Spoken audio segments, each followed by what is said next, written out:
Kita mulai saja.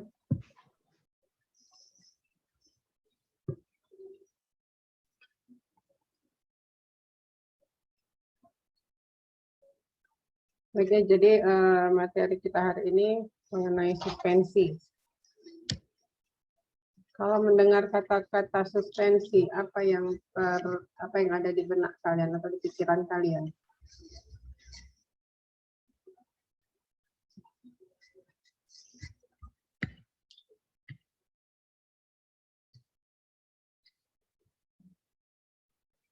Boleh dijawab?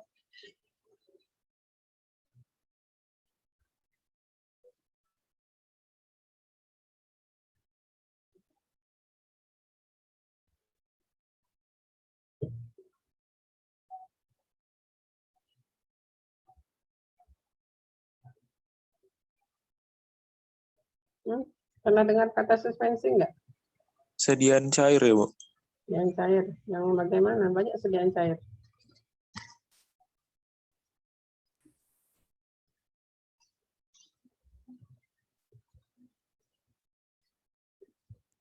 Sediaan cair yang mengandung partikel padat, tidak larut, dan terdispersi dalam fase cair, Bu. Itu benar ya. Jadi suspensi ini adalah satu sediaan yang di dalamnya terdapat fase atau zat padat yang biasanya berupa partikel obat, zat aktif yang sifatnya tidak larut di dalam air. Makanya dia dibuat di dalam bentuk suspensi. Ya, jadi dia bukan larut di dalam air atau di dalam mediumnya, tapi dia terdispersi, ya, didispersikan di dalam medium. Contoh sediaannya apa nih? Kalau yang ada yang bentuk suspensi.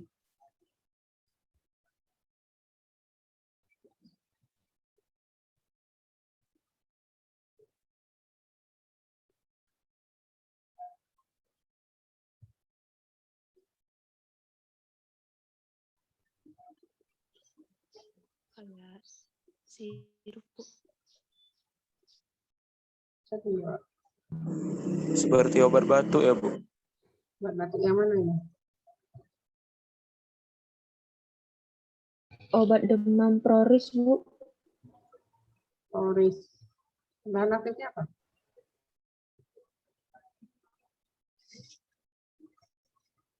Proris pakai sirup ya, bukan suspensi.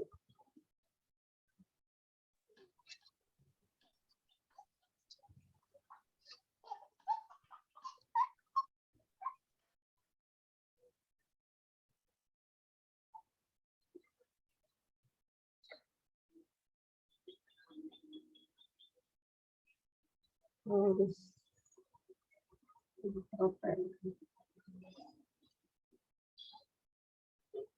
Dia bentuknya bening nggak nih Proris ini? Kalau bening berarti bukan suspensi. Setahu saya dia nggak bening, Bu. Terus ada tulisan suspensinya di kemasannya. Profen memang sifatnya tidak larut ya di dalam air. Jadi dia membentuk suspensi ya. Selain itu obat-obat mah ya, seperti apa ya, seperti Milanta gitu ya. Oke, kita lanjut.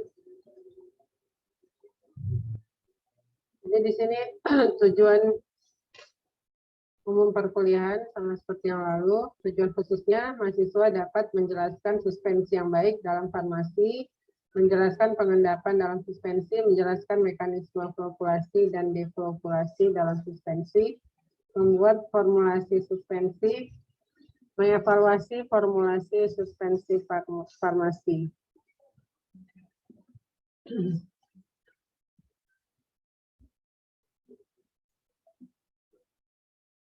Jadi suspensi dalam bidang farmasi itu adalah suatu dispersi kasar di mana partikel zat padat yang tidak larut terdispersi dalam satu medium cair, ya.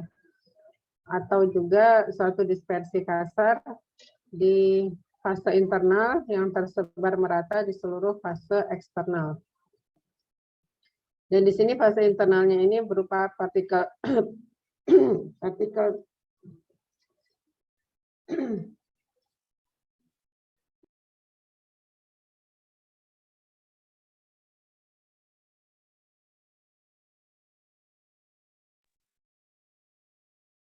fase internalnya ini berupa partikel zat padat yang tidak larut dengan berbagai ukuran.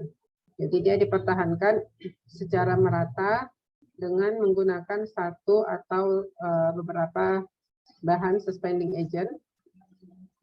Dan di sini dan fase eksternalnya adalah mediumnya ya, medium suspensi. Dan biasanya berupa air ya kalau untuk pemakaian oral, sedangkan untuk yang non oral itu bisa berupa cairan organik atau berminyak.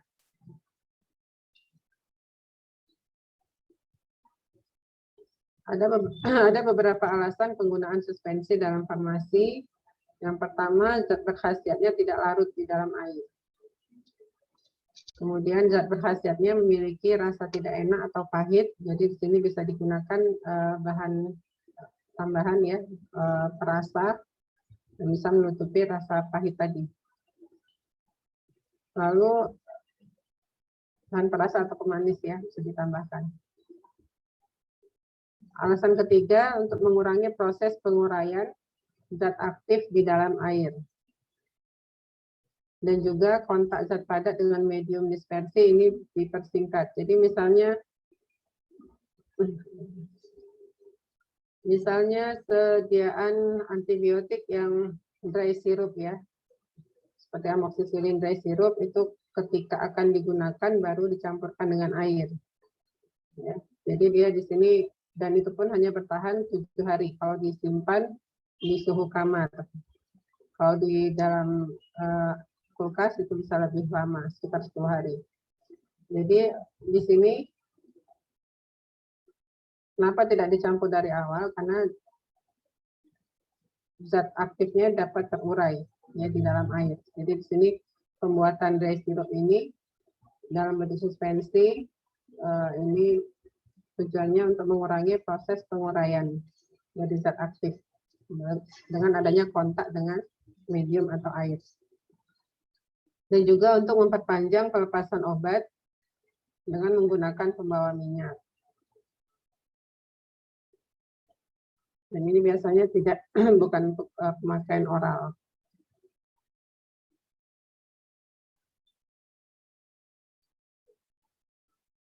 Selanjutnya ini keuntungan. Jadi setiap bentuk sediaan itu ya itu memiliki kelebihan dan kelemahan atau kekurangan. Dan untuk suspensi ini keuntungannya suspensi dapat meningkatkan stabilitas kimia dari obat-obat tertentu.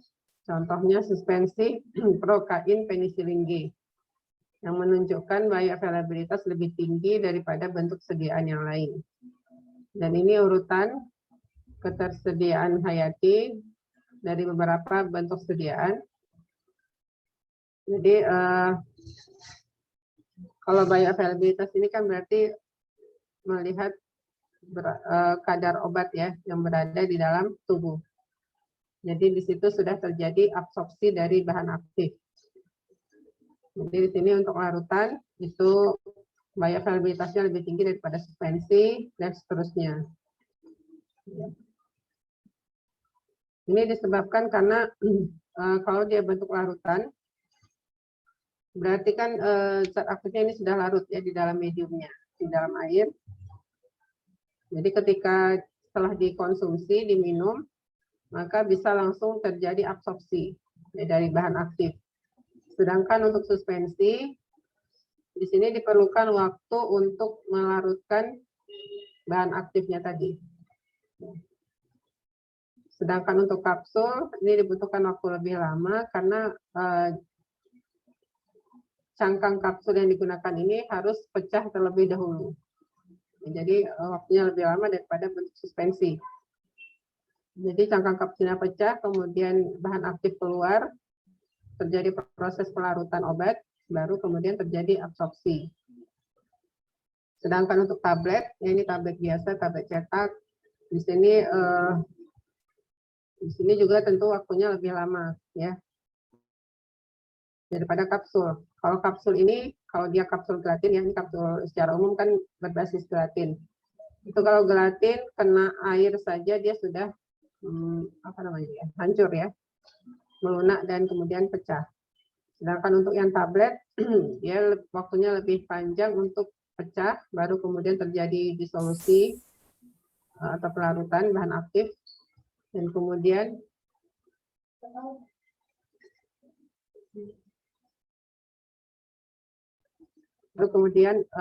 terjadi absorpsi ya. Begitu juga dengan tablet salut, tentunya lebih lama lagi karena dibutuhkan waktu untuk melarutkan atau melepaskan penyalutnya, baru kemudian terjadi disintegrasi dan disolusi. Apalagi kalau tablet salut enterik ya, yang memang diharapkan pecahnya di dalam usus. Jadi dia lebih lama lagi waktunya. Keuntungan berikutnya yaitu durasi dan onset of action dari obat ini dapat dikendalikan. Contohnya suspensi protamin seng insulin, dan suspensi dapat menutupi rasa tidak menyenangkan atau rasa pahit dari obat. Contohnya kloramfenikol. Sementara kerugiannya atau kelemahannya, ya, ini berkaitan dengan stabilitas fisik. Di mana di sini terjadi pengendapan atau sedimentasi dan pemadatan dari endapan yang dapat menimbulkan masalah. Jadi sediaan suspensi ini kan tadi partikel zat padatnya tidak larut di dalam medium air. Jadi dengan adanya gaya gravitasi itu pengendapan pasti terjadi.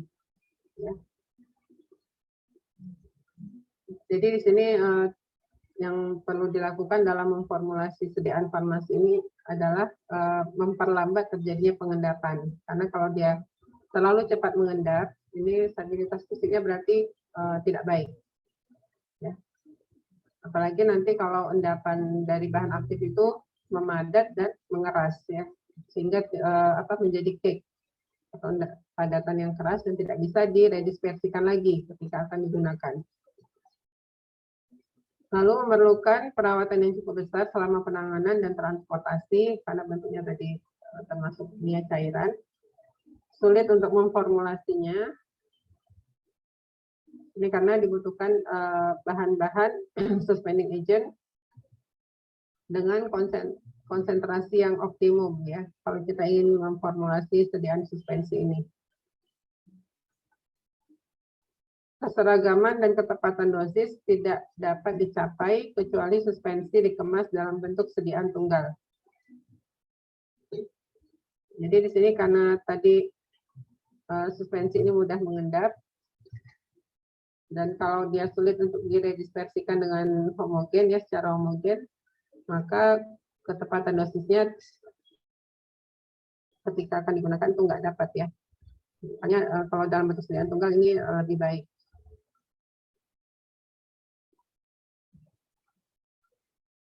Dan untuk aplikasi dari suspensi, jadi suspensi ini biasanya berlaku untuk obat yang tidak larut. Contohnya suspensi prednisolon untuk mencegah degradasi obat atau untuk meningkatkan stabilitas obat. Contohnya suspensi oksitetrasiklin untuk menutupi rasa pahit dari obat seperti kloramfenikol palmitat. Suspensi obat dapat dibuat untuk penggunaan topikal seperti Kaladin Locio, kemudian secara parenteral, secara intramuskular dan subkutan. Dan di sini sifatnya pelepasan obatnya terkontrol. Ya. Jadi sediaan suspensi ini tidak bisa diberikan secara intravena ya, ke dalam pembuluh darah karena dapat menyumbat pembuluh darah tersebut ya. Karena ada partikel-partikel zat padatnya dengan ukuran yang besar. Kecuali kalau bentuknya nanti dalam bentuk nanosuspensi berukuran nanopartikel. Itu bisa diberikan secara intravena. Tapi kalau masih dalam suspensi tidak bisa. Lalu pemberian secara intranasal, inhaler, kemudian ophthalmik ya, dan rektal. Jadi aplikasinya banyak ya untuk memakai suspensi ini. Lalu juga sebagai vaksin. Jadi contohnya adalah vaksin kolera. Dan untuk bahan kontras X-ray, ya, barium sulfat suspensi yang berwarna putih. Jadi di sini untuk pemeriksaan saluran cerna. Jadi pemakaiannya ini ya, barium sulfat ini yang berwarna putih tadi, ketika akan sebelum dilakukan ronsen ya dengan X-ray, maka diminum dulu, ya. Diminum suspensi barium sulfatnya, baru dilanjutkan dengan proses ronsennya. Jadi dilihat nanti di hasil ronsennya itu saluran cernanya berwarna putih. Dan kalau ada yang tersumbat di situ misalnya, seperti misalnya pemeriksaan usus buntu ya. Jadi di situ nampak nanti bagian usus buntunya itu, appendixnya itu dia tidak berwarna putih. Itu sudah ada terjadi penyumbatan di situ. Ini beberapa contoh persediaan suspensi ya. Jadi ada suspensi oral, nasal, topikal, ophthalmic, dan injeksi.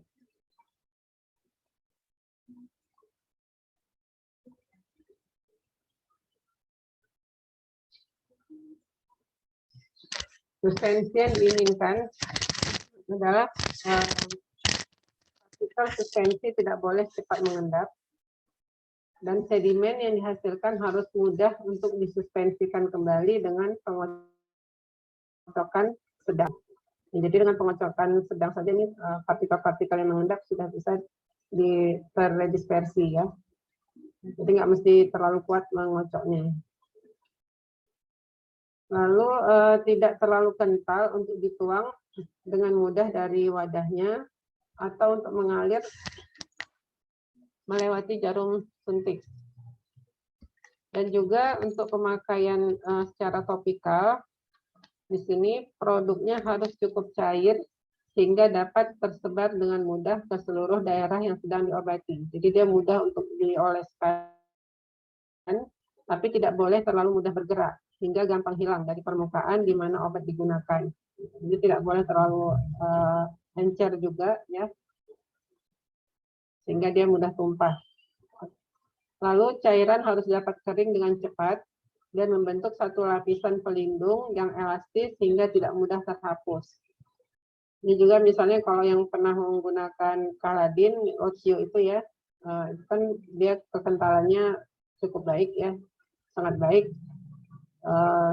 Dia juga cairannya mudah kering, ya cepat kering, dan membentuk lapisan yang tidak mudah terhapus.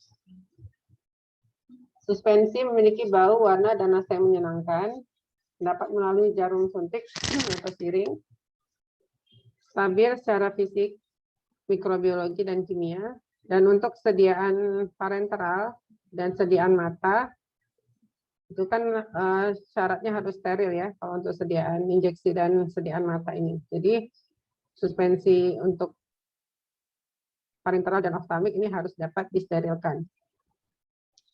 Jadi ada 3 hal yang harus diperhatikan berkaitan dengan sediaan suspensi ini.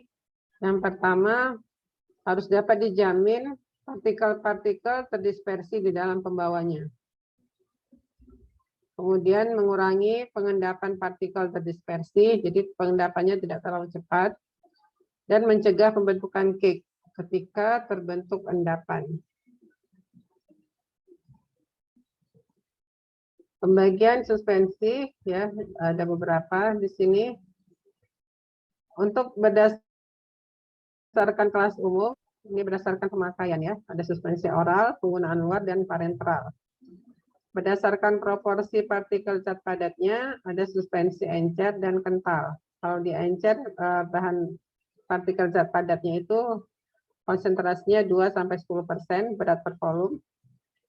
Kalau yang kental itu sampai 50% ya, konsentrasi partikel zat padatnya. Dan berdasarkan sifat elektrokinetik dari partikel zat padat itu ada namanya suspensi yang terflokulasi dan terdeflokulasi.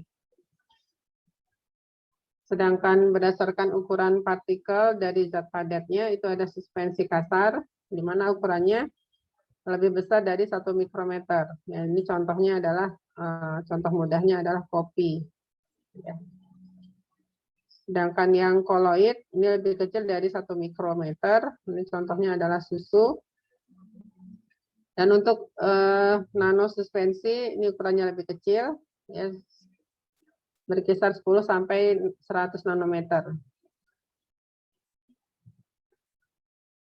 Dan ini contohnya nanosuspensi. Jadi di sini dapat dilihat bahwa pada nanosuspensi ini walaupun terdapat partikel-partikel yang tidak larut, namun karena ukurannya dalam skala nanometer, dia masih dapat ditembus oleh cahaya, ya, masih transparan. Sementara yang lain kan tidak, ya, seperti susu dan kopi ini dia tidak bisa ditembus oleh cahaya.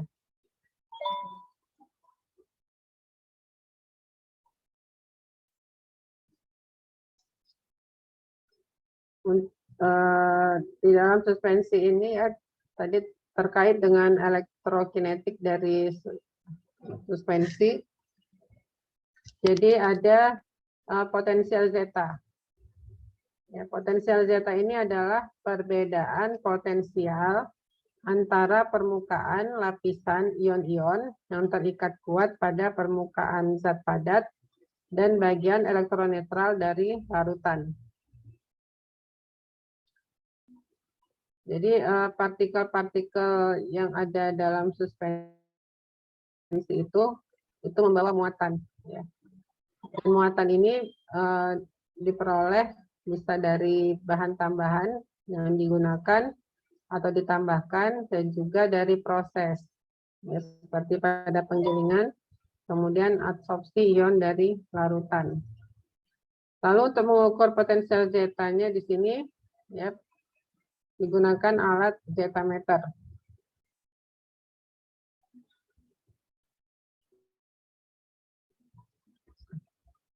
Dan ini, ya, pembagian suspensi tadi berdasarkan elektrokinetiknya.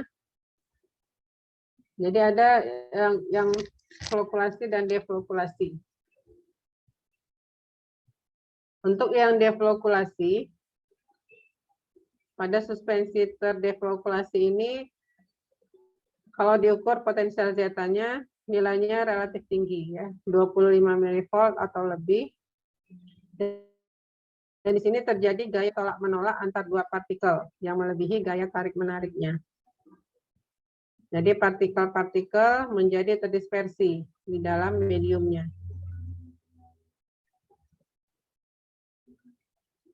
Ya, ini harus dipahami, ya, kalau terdeflokulasi berarti gaya tolak-menolak antar partikel itu lebih besar daripada gaya tarik-menariknya. Karena di sini terdapat muatan yang sama antar partikel. Ya, kalau muatan sama kan berarti misalnya positif dengan positif, berarti terjadi gaya tolak-menolak, ya kan? Yang lebih besar daripada gaya tarik-menarik.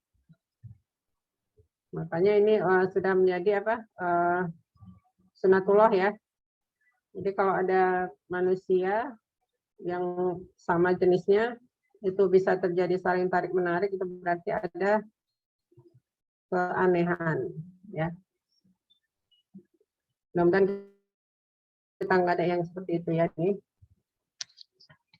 Lalu di sini ditambahkan secara khusus ion yang diabsorpsi yang muatannya berlawanan. Jadi pada suspensi tadi, ya, ini ditambahkan zat yang memiliki muatan yang berlawanan dengan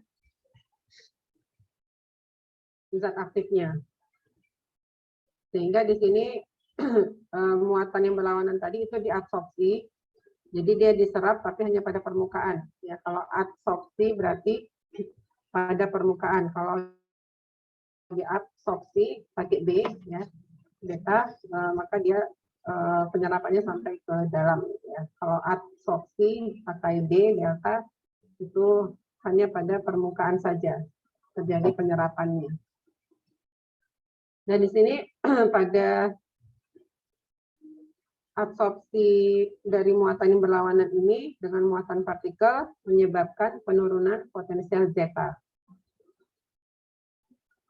Dan pada sejumlah konsentrasi yang ditambahkan, terjadi gaya elektris tolak-menolak yang menurun, sehingga gaya tarik-menariknya menjadi lebih kuat.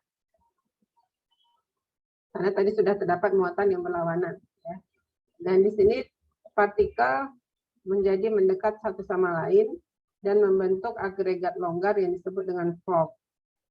Jadi sistem ini sudah menjadi sistem terflokulasi. Jadi ini ya, misalnya partikel-partikel obatnya bermuatan positif. Jadi dia saling menjauh karena tolak menolaknya lebih besar, sehingga dia terdispersi ya di dalam medium. Dan ini terdeflokulasi dengan potensial zeta lebih besar sama dengan 25 mV. Lalu di sini ditambahkan ion negatif ya, zat dengan muatan yang berlawanan. Jadi ion negatifnya ini akan diabsorpsi. Ya, jadi terdapatlah di sini muatan yang berlawanan sehingga antar partikel bisa terjadi gaya tarik menarik yang lebih kuat. Jadi gabungan beberapa partikel ini yang saling mendekat tadi itu membentuk flow ya, membentuk agregat yang longgar. Lalu kalau ditambahkan lagi ion negatif ini berlebihan, maka muatan dari partikel ini menjadi kalau di sini dia menjadi negatif lagi pada luarnya ini, ya, pada permukaannya, sehingga terjadi lagi gaya tolak menolak yang lebih besar. Makanya suspensinya menjadi terdeflokulasi kembali. Jadi dalam membuat suspensi terflokulasi ini harus dengan penambahan konsentrasi suspending agent yang optimum. Ya, jadi kalau dia berlebihan tidak terbentuk flok-floknya. Kalau dia kekurangan juga tidak terbentuk suspensi yang terflokulasi.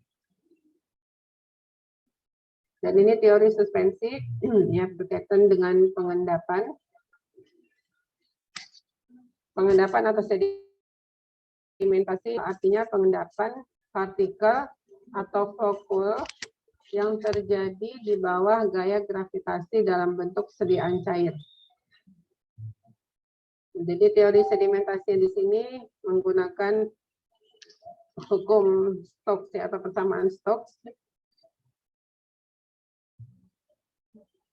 Di sini dapat dilihat bahwa kecepatan sedimentasi ini sama dengan diameter kuadrat dari partikel dikalikan dengan selisih dari densitas ya, fase terdispersi dengan medium, lalu dikali dengan gravitasi dan dibagi dengan 18 kali viskositas medium, atau menjadi seperti ini ya. Ini persamaan yang sering digunakan ya, persamaan Stokes ini. Jadi berdasarkan persamaan Stokes ini, kecepatan pengendapan atau laju sedimentasi ini berbanding lurus ya dengan ukuran partikel atau diameter partikel dan juga densitas ya, selisih dari densitas fase terdispersi dan medium pendispersi, dan dia berbanding terbalik dengan viskositas medium. Jadi dari sini kalau kita ingin memperlambat terjadinya pengendapan, apa yang dapat kita lakukan? Berdasarkan persamaan Stokes ini.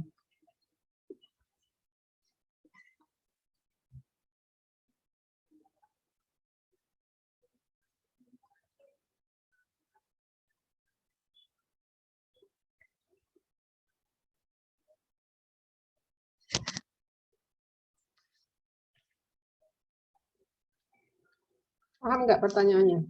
Apa yang dapat dilakukan untuk memperlambat laju pengendapan dari suatu suspensi berdasarkan persamaan Stokes ini?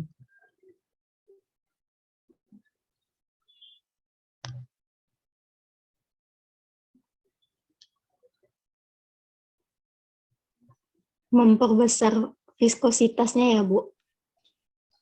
Ya, benar ya. Jadi dia bisa dengan meningkatkan viskositas dari medium. Oke, benar. Satu lagi. Ada lagi?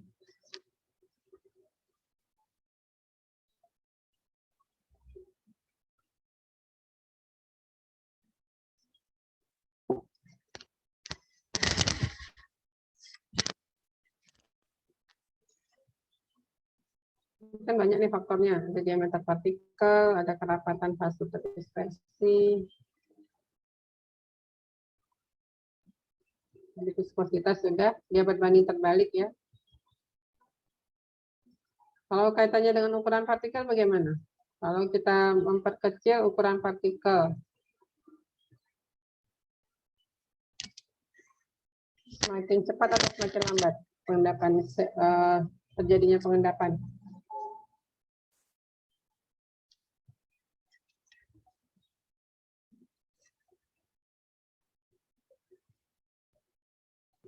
Lambat ya, Bu. Siapa yang jawab tadi? Saya, Bu.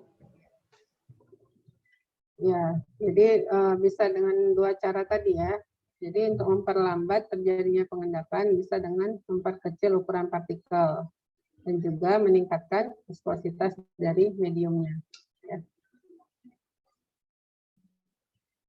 Jadi persamaan Stokes ini berlaku hanya untuk partikel bentuk sferis atau berbentuk bulat dalam suspensi yang sangat encer, dan partikel-partikelnya mengendap secara bebas, juga partikel tidak saling mempengaruhi satu dengan lainnya selama terjadi pengendapan. Ini tadi ya, faktor yang mempengaruhi sedimentasi, jelaskan.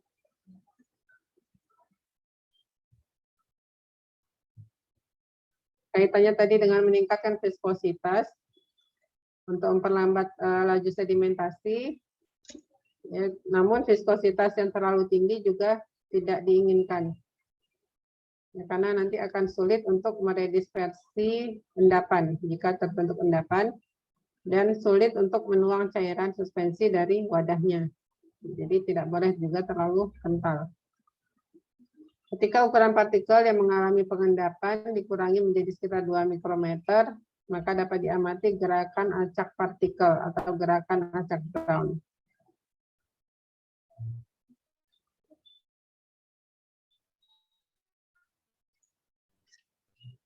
Dan perilaku sedimentasi dari suspensi terpopulasi dan terpopulasi. Untuk yang terpopulasi, tadi dalam suspensi terpopulasi sudah terbentuk ya vlog-vlog ya, agregat longgar. Jadi vlog-vlog ini akan turun bersamaan karena ukurannya sama-sama besar ya, dibanding dengan partikel yang sendiri-sendiri. Sehingga di sini tampak pemisahan antara sedimen dan supernatan. Jadi supernatannya akan tampak jernih. Jadi kalau satu cairan ya, suspensi ini kalau ada terjadi endapan berarti bagian atasnya adalah supernatan ya, sedimen dan supernatan.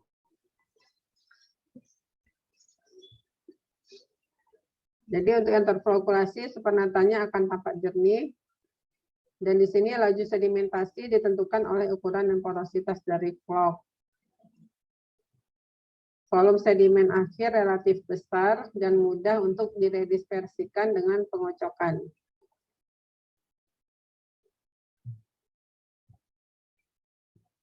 Dan ini gambar sedimentasi, suspensi terflokulasi dan terdeflokulasi. Jadi ini periode pendiaman ya. Kalau suspensinya kita diamkan dalam beberapa menit misalnya di sini, maka untuk suspensi yang terflokulasi ini sudah terbentuk atau sudah terjadi pemisahan. Jadi sudah nampak di sini supernatan yang jernih, sedangkan yang terdeflokulasi ini tidak nampak perubahannya. Kemudian dalam waktu beberapa jam atau hari pada suspensi terflokulasi, di sini sudah semakin ini ya, semakin banyak daerah supernatannya. Sedangkan yang terdefolkulasi di sini sudah mulai terbentuk endapan. Namun supernatannya masih keruh. Dan untuk yang dalam waktu yang lama, ya dalam beberapa minggu atau beberapa tahun, pada suspensi terfolkulasi ini hanya sedikit terjadi perubahan volume sedimennya. Sedangkan pada yang terdefolkulasi, endapan tadi malah sudah membentuk cake. Jadi di sini contoh mudahnya, Ibu mau kasih contoh mudah. Kalau untuk yang terfolkulasi tadi kan vlog-vlog ya, jadi itu misalnya pasir yang dimasukkan ke dalam segelas air. Sedangkan yang terdeflokulasi ini contohnya tanah ya, tanah yang dimasukkan ke dalam segelas air. Mana lebih besar ukuran partikel pasir atau tanah?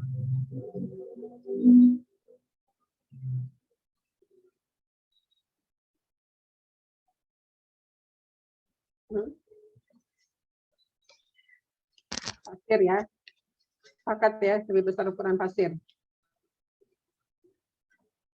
Jadi kalau kita campurkan dalam air, lalu kita aduk-aduk nih 2 gelas tadi, yang satu berisi tanah untuk contoh terdeflokulasi, yang satu lagi berisi pasir untuk contoh flokulasi.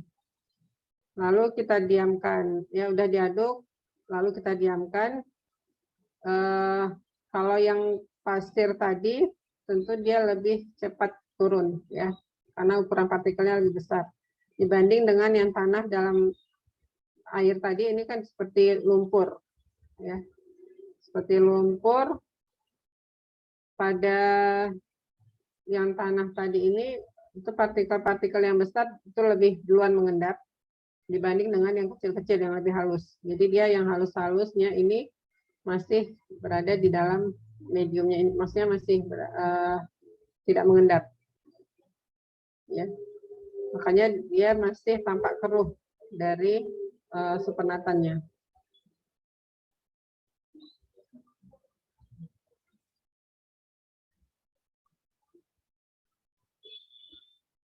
Dan untuk suspensi terdeflokulasi ini partikel mengendap dengan laju sedimentasi yang lambat karena tadi ukurannya banyak yang kecil-kecil. Ya, walaupun yang besar ada, tapi dia sudah turun duluan. Namun yang kecil-kecil masih lebih banyak dibanding dengan yang flokulasi yang sudah berbentuk vlog, sudah gabungan beberapa partikel. Jadi di sini dengan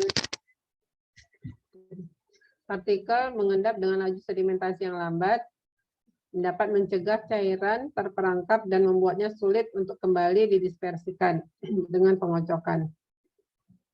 Dan fenomena ini disebut dengan cracking atau claying. Dan dalam suspensi terdeflokulasi, partikel lebih besar turun dengan cepat dan partikel lebih kecil tetap berada dalam cairan. Ya, sehingga supernatannya tampak keruh. Dan gerakan Brown mencegah pengendapan partikel dengan menjaga partikel-partikel tersebar dalam gerakan yang tidak beraturan.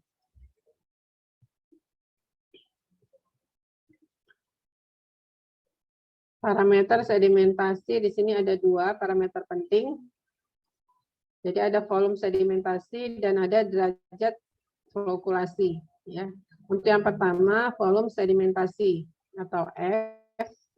Di sini F ini sama dengan volume endapan dibagi dengan volume total suspensi atau VU per V0. Ini contohnya. Jadi pada suspensi gambar yang pertama ini suspensi terflokulasi pada saat baru dibuat ya. Jadi vlog-vlognya ini masih tersebar di dalam mediumnya. Dan di sini harga F-nya sama dengan 1. Ya, berarti volume endapannya 100, volume ini 100 ya, volume suspensinya. Dan volume total suspensinya juga 100. Jadi 100 per 100 sama dengan 1. Sedangkan untuk gambar yang di tengah, Di sini volume endapannya dapat dilihat adalah 40. Ya, 40 berarti volume sedimentasinya adalah 40/100. Maka harga F-nya atau volume sedimentasinya adalah 0,4. Dan untuk gambar yang terakhir ini contoh dari suspensi terdefolkulasi. Ya, partikelnya lebih kecil ya, di sini digambarkan. Dan volume endapannya di sini di bawah 20 ya, jadi sekitar 15.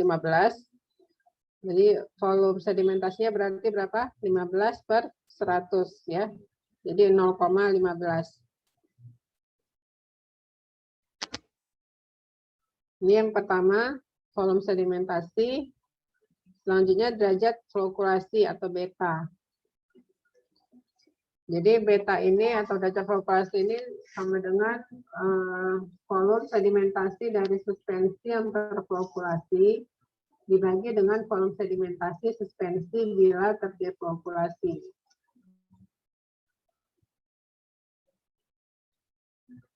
Dan contohnya ini di gambar ini, untuk suspensi yang terdeflokulasi ini harga F-nya adalah 0,15. Sedangkan yang terflokulasi ini harga F-nya 0,75. Jadi harga betanya atau derajat flokulasinya, volume sedimentasi yang terflokulasi 0,75 dibagi dengan volume sedimentasi dan suspensi yang terdeflokulasi 0,15. Jadi didapat betanya adalah 5.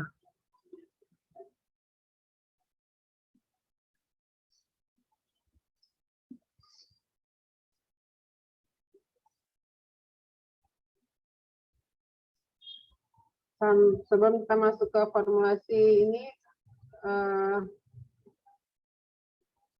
sudah paham apa itu suspensi terflokulasi dan terdeflokulasi?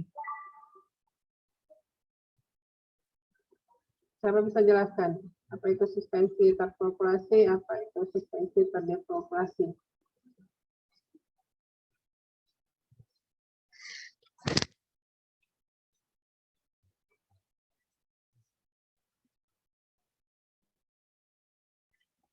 Silakan jawab sebelum Ibu tunjuk. Izin jawab, Bu. Siapa? Nggak muncul deh. Siapa yang jawab?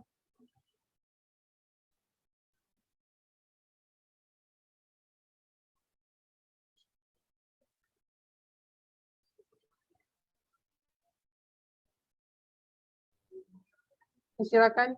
Siapa sih ya? Ya, Bu. Jadi kalau flokulasi itu dalam sistem flokulasi itu partikel flokulasi itu terikat lemah, yaitu cepat mengendap dan pada penyimpanannya tidak terjadi cake dan mudah tersuspensi kembali. Terus kalau dalam deflokulasi itu partikel deflokulasi itu mengendap perlahan dan akhirnya membentuk sedimen.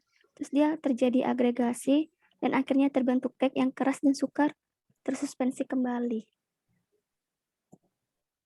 Kalau yang suspensi terdeflokulasi tidak terbentuk agregat ya, terjadi agregasi di situ.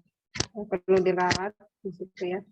Kemudian yang penting juga untuk suspensi terflokulasi dan deflokulasi ini perlu dinyatakan bahwa kalau dia terdeflokulasi itu gaya tolak menolak partikelnya itu lebih besar ya, daripada gaya tarik menariknya.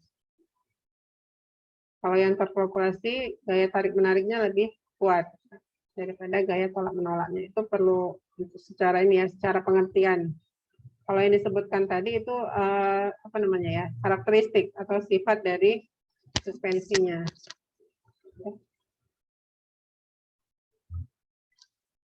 Ya tadi udah dirangkum ya untuk karakteristik atau sifat dari suspensi terflokulasi dan terdeflokulasi. Baik, kita lanjut di sini untuk formulasi suspensi farmaseutik. Jadi formulasi suspensi memiliki stabilitas fisik yang optimal, ini bergantung pada partikel suspensinya apakah dia terflokulasi atau terdeflokulasi. Dan di sini ada 3 pendekatan yang dapat dilakukan dalam membuat formulasi suspensi. Yang pertama, menggunakan pembawa berstruktur.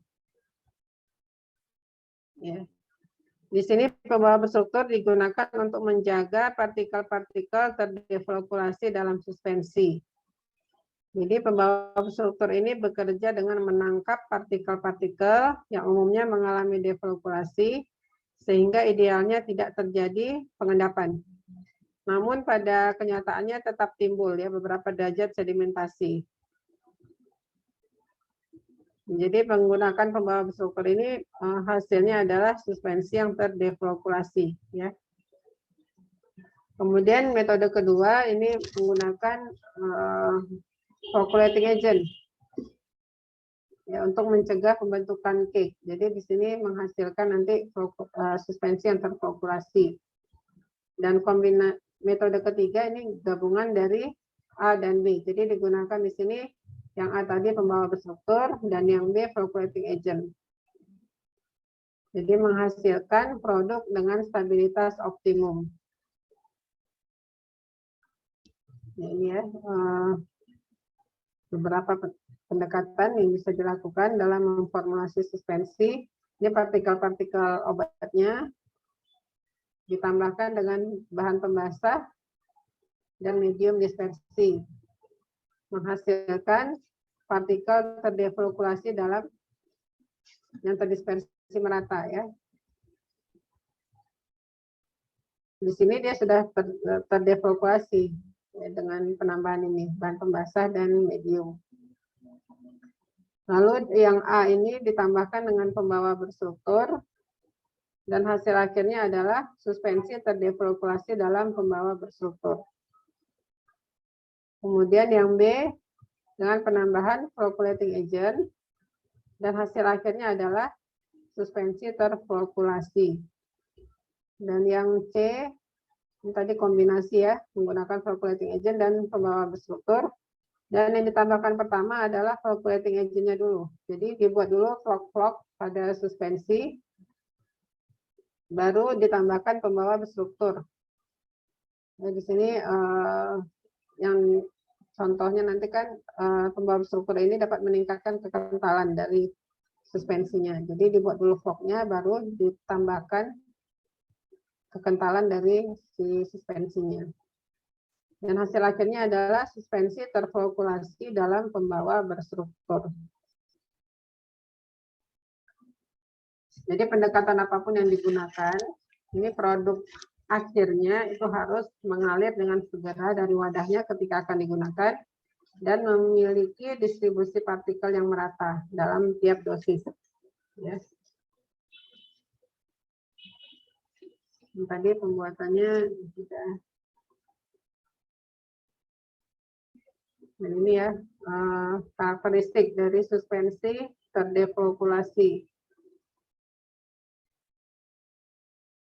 Dan beberapa tambahan dari yang disebutkan Sri tadi ya.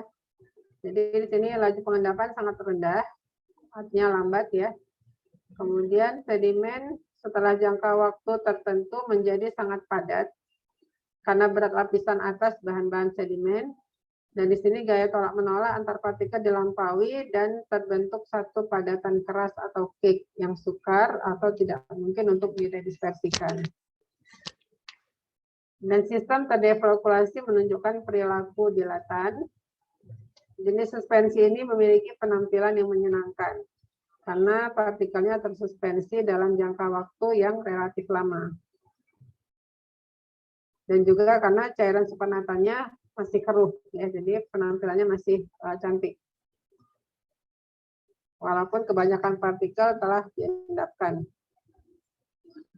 Dan tidak ada batas jelas antara endapan dan supernatan. Ini kalau diperhatikan sepintas ya, atau dari jauh. Tapi kalau dari dekat kita amati, kalau memang sudah terjadi endapan itu dapat diamati ya. Ada batasnya di situ. Nampak juga batas antara endapan dan supernatan. Sedangkan untuk yang suspensi terflokulasi, Ini karakteristiknya, partikel tersuspensi dalam bentuk agregat longgar, laju sedimentasinya tinggi, artinya dia cepat ya, cepat terjadi pengendapan sehingga sedimen terbentuk dengan cepat. Ini sama pengertiannya. Sedimen yang terbentuk longgar sehingga cake tidak terbentuk. Dan sedimen mudah untuk diredispersikan dengan sedikit pengocokan. Suspensi terfluktuasi menunjukkan sifat riologi plastik atau pseudoplastik. Dan juga suspensi kurang enak dilihat karena sedimentasi yang cepat dan adanya daerah supernatan yang jelas.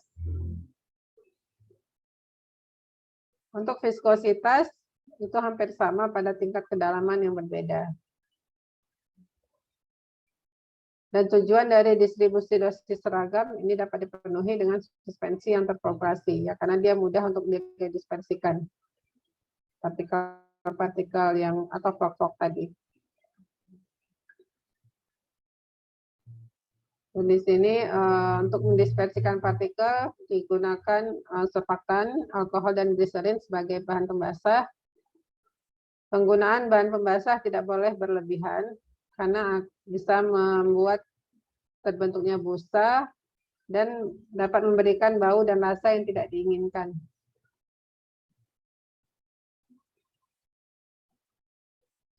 Kita masuk ke bahan-bahannya ya. Yang pertama tadi pembawa berstruktur. Untuk membuat suspensi terdeflokulasi ya. Jadi pembawa berstruktur ini adalah bahan atau pembawa yang dapat mempertahankan partikel-partikel dalam keadaan tersuspensi. Contohnya adalah metilselulosa, karboksimetilselulosa, bentonit, dan karbapol. Jadi dia di sini fungsinya untuk memberikan kekentalan. Jadi CMC ya, seperti CMC, ini kan digunakan kalau ditambahkan air, ya dikembangkan dalam air, itu akan membuat satu cairan yang kental.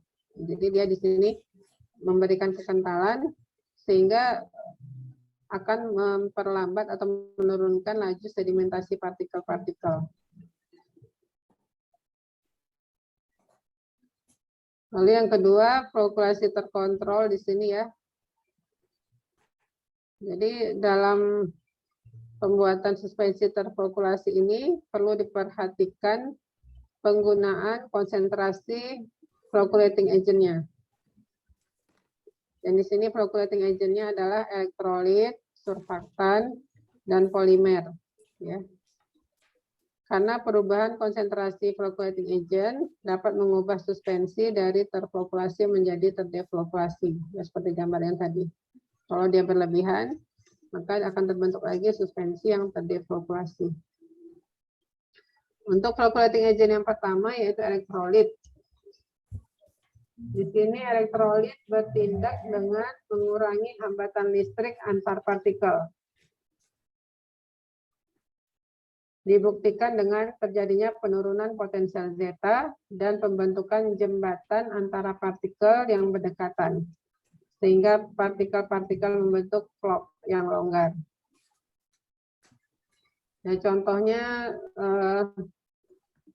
bismut subnitrat ya, kita suspensikan dalam air, maka akan ditemukan gaya tolak menolak yang kuat antar partikel, karena dia muatannya di sini bismut subnitrat bermuatan positif ya. Jadi positif dan positif tolak menolak sehingga sistem menjadi terdefluktuasi.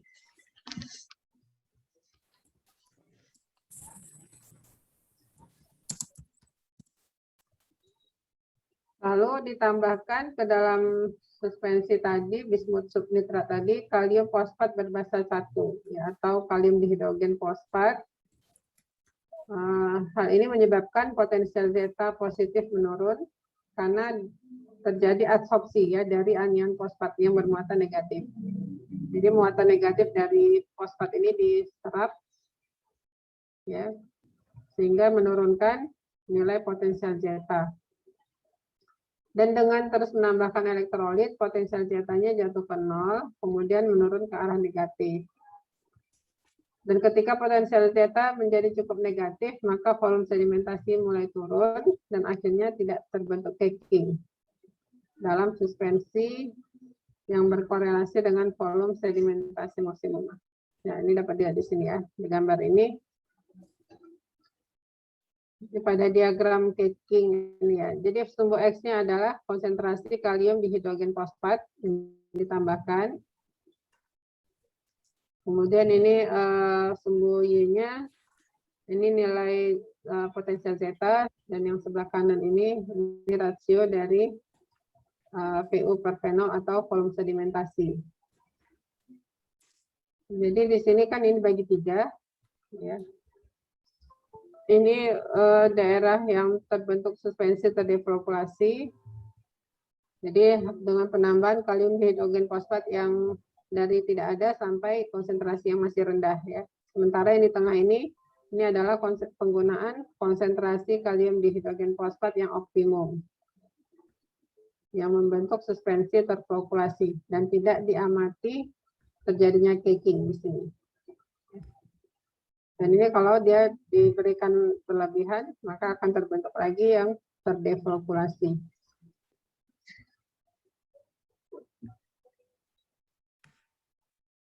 Lalu flocculating agent yang kedua yaitu surfaktan. Jadi surfaktan ionik dan non-ionik ini dapat digunakan yang untuk menghasilkan suspensi terflokulasi. Penggunaannya juga harus optimum karena dia juga bertindak sebagai bahan pembasah. Tadi seperti yang tadi ya, penggunaan bahan pembasah tadi kan tidak boleh berlebihan karena bisa menimbulkan terbentuknya busa dan bau yang tidak enak ya.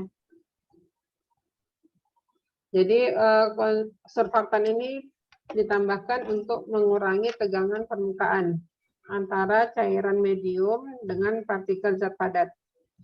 Sehingga terjadilah pembasahan ya, pembasahan dari partikel-partikel. Dan dengan berkurangnya tegangan permukaan tadi, maka akan terbentuk aglomerat yang berdekatan atau terbentuk vlog.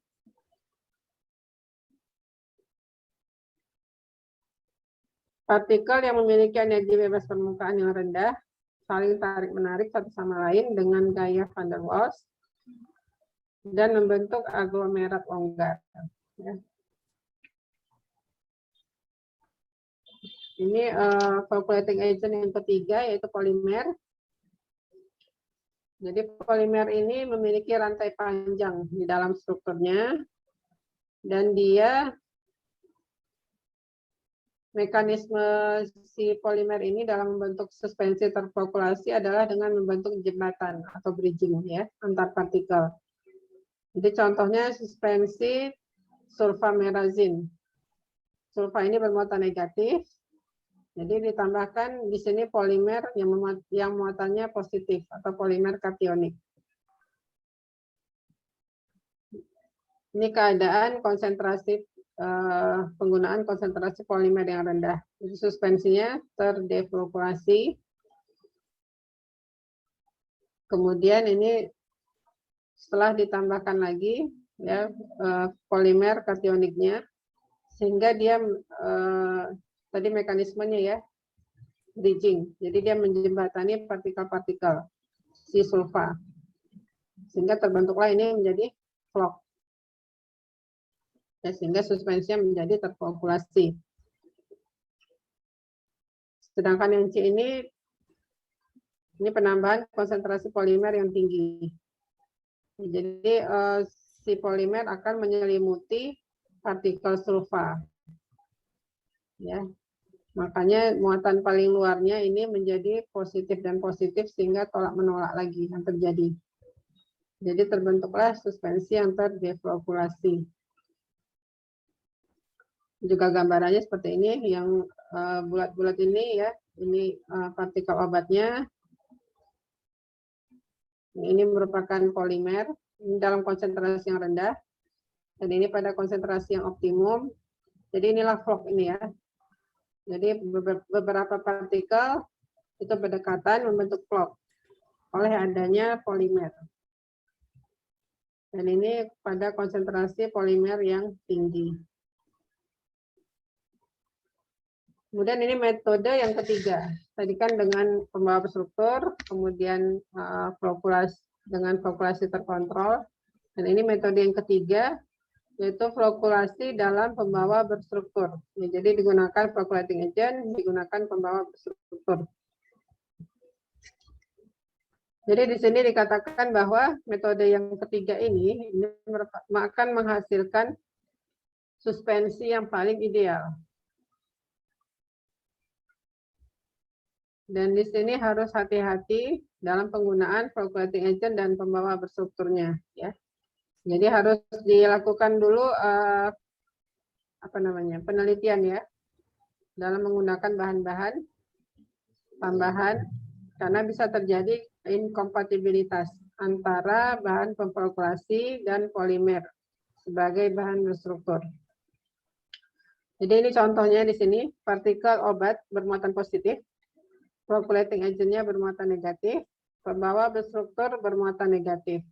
Campuran ketiga ini kompatibel, jadi cocok ya untuk dicampurkan, tidak masalah. Lalu contoh berikutnya ini partikelnya bermuatan negatif, flocculating agent bermuatan positif, pembawa berstruktur bermuatan negatif. Ini campurannya inkompatibel. Dikarenakan apa? Karena flocculating agent yang bermuatan positif dan pembawa berstruktur bermuatan negatif, ini kalau dicampurkan akan terjadi koagulasi, jadi terbentuk koagulan ya. Makanya dia tidak cocok atau inkompatibel. Makanya perlu penelitian terlebih dahulu dalam membuat atau mencampurkan bahan-bahan dalam satu sediaan. Dan di sini dikatakan tadi ya, suspensi yang paling ideal dengan menggunakan flocculating agent dan pembawa berstruktur. Ini siapa yang bisa memberikan penjelasan kenapa dia dikatakan suspensi yang paling ideal?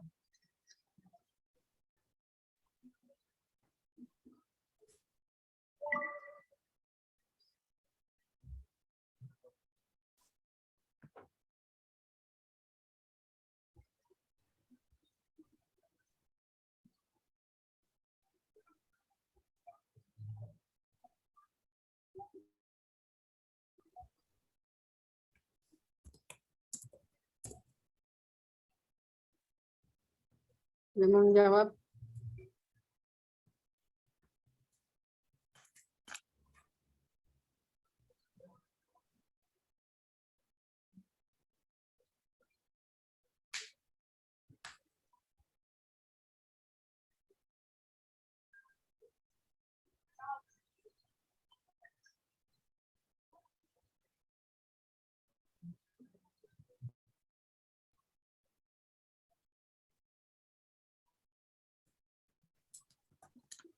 Ayo.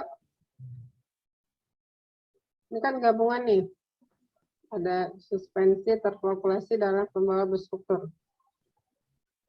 Apa kelebihannya dibanding dengan yang dua sebelumnya?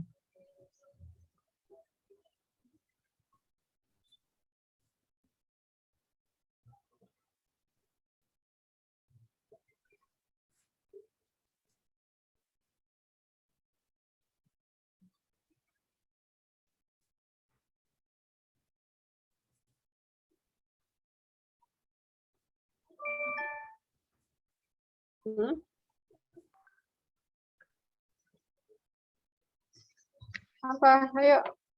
Kelebihan dari suspensi terdekalkulasi apa? Kita cari dulu masing-masing kelebihan dan kekurangannya.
Apa kelebihan suspensi terfluktuasi dulu? Apa kelebihannya?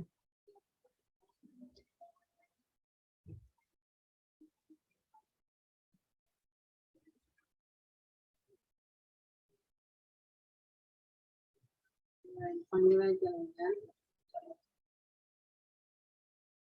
Coba Cindy.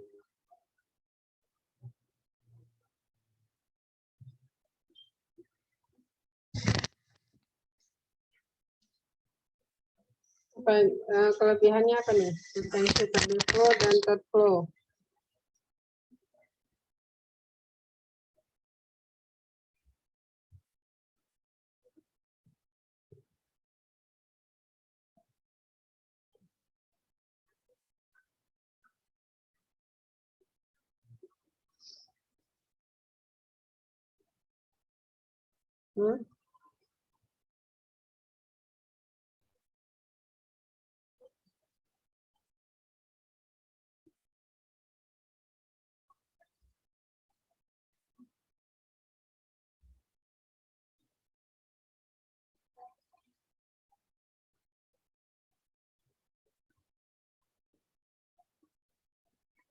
Cepatlah, waktu jalan terus.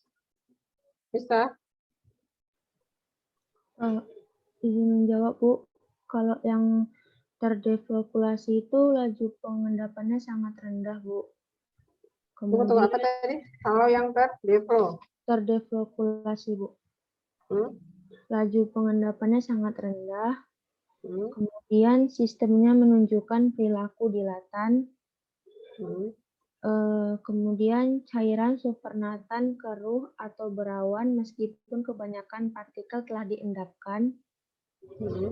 Kemudian sedimen setelah jangka waktu tertentu menjadi sangat padat karena berat lapisan atas bahan-bahan sedimen, Bu. Yang menjadi kelebihannya yang mana nih?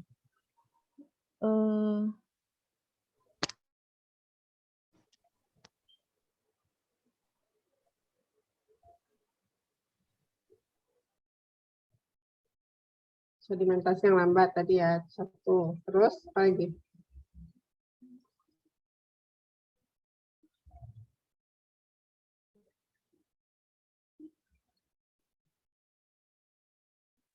Di supernatanya keruh, ya kan?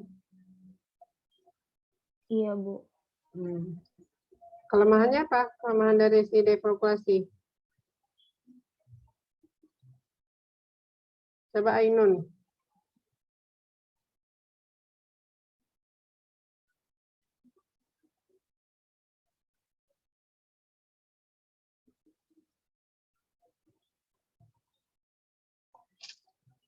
Kelemahan dari suspensi atau deflokulasi.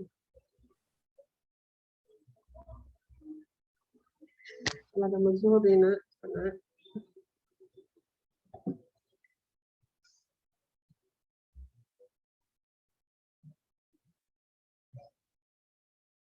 Bisa Ainun?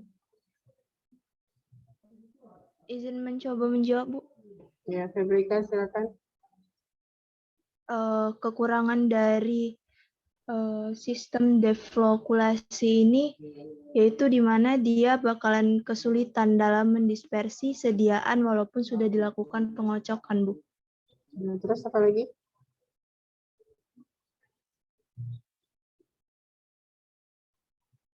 Suka diradispersikan, ya kan? Terus apa lagi?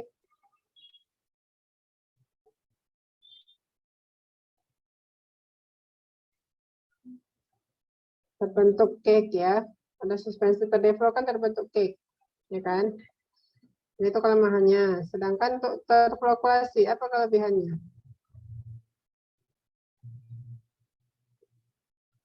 Kebalikan saja dari deflokulasi. Jadi dia kan mudah diradispersikan, ya kan? Kemudian kelemahannya cepat mengendap, penampilan kurang menarik. Dan kelebihan juga dari flokulasi tidak terbentuk cake, ya kan?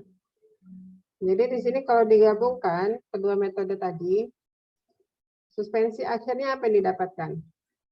Berarti kan kelebihan-kelebihan dari si suspensi terflow dan deflow ini digabungkan, gitu kan? Jadi didapatlah suspensi yang mudah untuk lambat pengendapannya. Kalau terjadi endapan mudah diredispersikan, kemudian tidak terbentuk cake, ya, dan penampilan juga masih menarik, ya, karena tadi kan ditambahkan pembawa berstruktur, ya. Jadi makanya dikatakan bahwa metode ketiga ini merupakan suspensi yang paling ideal. Namun seperti yang tadi, walaupun metode apapun yang kita buat, dia harus cepat mengalir dari wadahnya ketika akan digunakan dan mudah untuk diredispersikan, sehingga didapat dosis yang seragam, ya.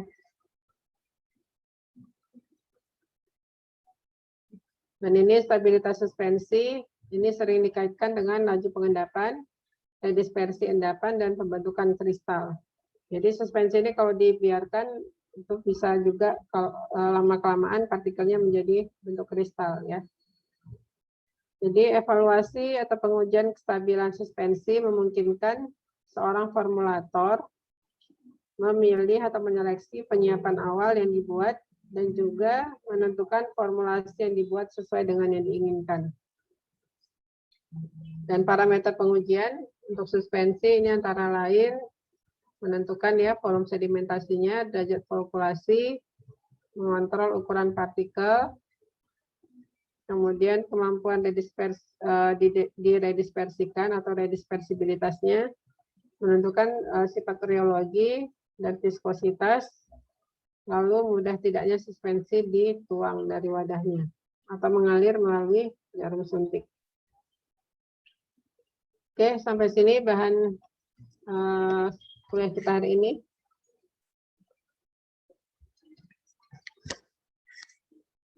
Ada yang mau ditanyakan?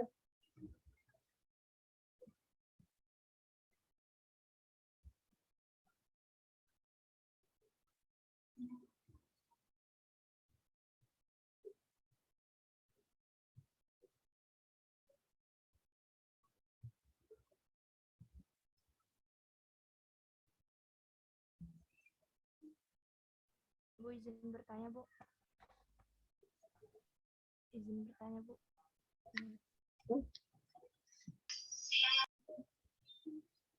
Ada yang mau bertanya? Bu, izin untuk yang pertemuan satu lagi ya kemarin yang Ibu bilang, yang mau dimajukan. Kapan? Kalau besok boleh, Bu. Kami ada kosong di waktu jam 11 juga. Jam 11. Ada dulu.